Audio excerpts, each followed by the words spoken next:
નમસ્કાર મિત્રો, હાલ ગુજરાતમાં ભારે તડકો જોવા મળી રહ્યો છે। અત્યારે ગુજરાતમાં વહેલી સવારે ગુલાબી ઠંડી અને બપોરના સમયે ઉનાળા જેવો તડકો જોવા મળી રહ્યો છે। આજે આપણે આ વિડીયોમાં આગામી દિવસોમાં ગુજરાતનું હવામાન કેવું રહેશે, કેવા તડકા પડશે, ઠંડી ક્યારે વિદાય લેશે અને હવે માવઠું કયા જિલ્લામાં પડવાનું છે તે દરેક સમાચારની વાત આજના આ વિડીયોમાં આપણે કરીશું। મિત્રો, આ વિડીયો શરૂ કરીએ એ પહેલાં જો હજુ તમે અમારી આ યુટ્યુબ ચેનલને સબસ્ક્રાઈબ નથી કરી તો જરૂરથી કરી દેજો અને આ વિડીયો પસંદ આવે તો વિડીયોને એક લાઈક તમારી જરૂરથી કરી દેજો। હાલ મિત્રો, ગુજરાતની બાજુના દરિયામાં એક ભારે વરસાદી સિસ્ટમ એક્ટિવ જોવા મળી રહી છે। આગામી 2 દિવસમાં આ વાવાઝોડું ગુજરાત સાથે ટકરાય તેવી આગાહી આજે હવામાન વિભાગે કરી છે, જેના કારણે હવે ગુજરાતના દરિયા નજીકના વિસ્તારોમાં રહેતા લોકોને સાવધાની રાખવી ખૂબ જરૂરી છે।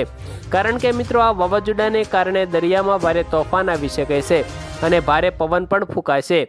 ત્યાર પછી મિત્રો, ગુજરાતની ઉત્તર બાજુએ પણ 2 મોટા વરસાદી વાવાઝોડા એક્ટિવ જોવા મળી રહ્યા છે।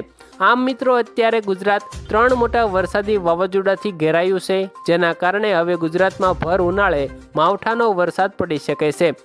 મિત્રો, આજે હવામાન વિભાગે માવઠું પડશે તેવી 100%ની આગાહી જાહેર કરી છે। હાલ મિત્રો, ગુજરાતમાં પવનની ઝડપ પણ વધારે જોવા મળી રહી છે। હાલમાં 120 કિલોમીટર પ્રતિ કલાકની ઝડપે પવન ફૂંકાઈ રહ્યો છે। મિત્રો, સૌરાષ્ટ્ર પંથકોમાં વરસાદી માહોલ જોવા મળી રહ્યો છે, જ્યારે અમદાવાદના આસપાસમાં પણ ભારે વરસાદ પડી શકે છે। હાલ મિત્રો, સમગ્ર સૌરાષ્ટ્ર પંથકમાં ભારે વરસાદનું સંકટ જોવા મળી રહ્યું છે, જેમાં અત્યારે દરિયાકાંઠાના વિસ્તારોમાં એલર્ટ પણ મૂકવામાં આવ્યું છે। હાલ જે અરબ સાગરના દરિયામાં સિસ્ટમ સક્રિય થઈ ગઈ છે, જે ખૂબ ઝડપથી ગુજરાત નજીક આગળ આવતી જોવા મળી રહી છે। જો મિત્રો, આ વાવાઝોડું ગુજરાત સાથે ટકરાશે તો વરસાદનું ભારે તોફાન જોવા મળી શકે છે, જેના કારણે હવે ગુજરાતના તમામ ખેડૂત ભાઈઓને વિનંતી છે કે સાવધાન થઈ જજો। અત્યારે ગુજરાતમાં લગભગ 2 થી 3 ઇંચ સુધીનો તોફાની વરસાદ આવે તેવી આગાહી આજે હવામાન વિભાગે કરી છે। હવામાન વિભાગે આગામી 20 ફેબ્રુઆરી સુધી વરસાદી વાવાઝોડું જોવા મળશે તેવી આગાહી કરી છે।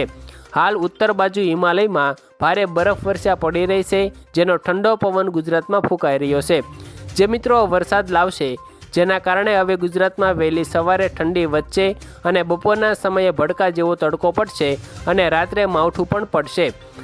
આમ મિત્રો, એક સાથે 3 ઋતુ જોવા મળી શકે છે। મિત્રો, ત્યાર પછી આજે હવામાન વિભાગે જે માવઠાને લઈને નવી આગાહી કરી છે તેના ઉપર એક નજર કરીએ તો મિત્રો, છેલ્લા કેટલાક વર્ષોથી ગુજરાતની ત્રણેય સિઝનમાં ખૂબ મોટો બદલાવ જોવા મળી રહ્યો છે। ડિસેમ્બર મહિનામાં રાજ્યમાં મોટે ભાગે કાતિલ ઠંડીનો વર્તારો શરૂ થઈ જતો હોય છે, પરંતુ આ વખતે ગયા વર્ષની સાથે સરખામણી કરવામાં આવે તો ઠંડીમાં નોંધપાત્ર ઘટાડો જોવા મળ્યો છે। ભર શિયાળે ઠંડી કરતાં ગરમ અને ઉકળાટભર્યા દિવસોની સંખ્યામાં વધારો જોવા મળી રહ્યો છે।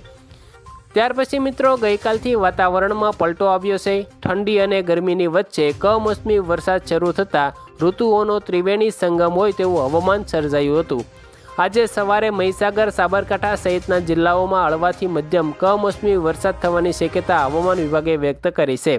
આ સાથે જ 48 કલાક બાદ મહત્તમ તાપમાનમાં 2 થી 3 ડિગ્રીનો વધારો થઈ શકે છે। હવામાન વિભાગ અનુસાર સાબરકાંઠા, અરવલ્લી, મહીસાગર અને દાહોદ જિલ્લામાં છૂટાછવાયા સ્થળોએ કમોસમી વરસાદ અને ગાજવીજ સાથે 30 થી 40 કિલોમીટર પ્રતિ કલાકની ઝડપે પવન ફૂંકાવાની શક્યતા છે, જ્યારે રાજ્યના અન્ય ભાગોમાં વાતાવરણ સૂકું રહેશે। આગામી 48 કલાક દરમિયાન મિત્રો, આગામી 48 કલાક દરમિયાન તાપમાનમાં કોઈ મોટો ફેરફાર નહીં થાય, પરંતુ ત્યારબાદ 2 દિવસમાં મહત્તમ તાપમાન 2 થી 3 ડિગ્રી સેલ્સિયસ વધવાની સંભાવના છે, એટલે કે મિત્રો વધારે ગરમી પડશે, જ્યારે લઘુત્તમ તાપમાનમાં પણ આગામી 3 દિવસમાં ધીમે ધીમે વધી જશે। અમદાવાદમાં આંશિક વાદળછાયું વાતાવરણ રહેવાની શક્યતા છે। જોકે આવતીકાલ 19 ફેબ્રુઆરીથી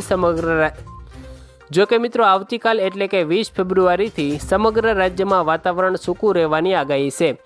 તો આભાર મિત્રો, આજે આપણે ગુજરાતના હવામાન સમાચારો વિશે વાત કરી। જો મિત્રો તમને આ વિડીયો પસંદ આવ્યો હોય તો વિડીયોને જરૂરથી એક લાઈક તમારી જરૂરથી કરી દેજો અને આવા જ દરરોજના તાજા હવામાન સમાચારની લેટેસ્ટ આગાહી જાણવા માટે અમારી આ હવામાન ખાતાની યુટ્યુબ ચેનલને સબસ્ક્રાઈબ પણ જરૂરથી કરી દેજો।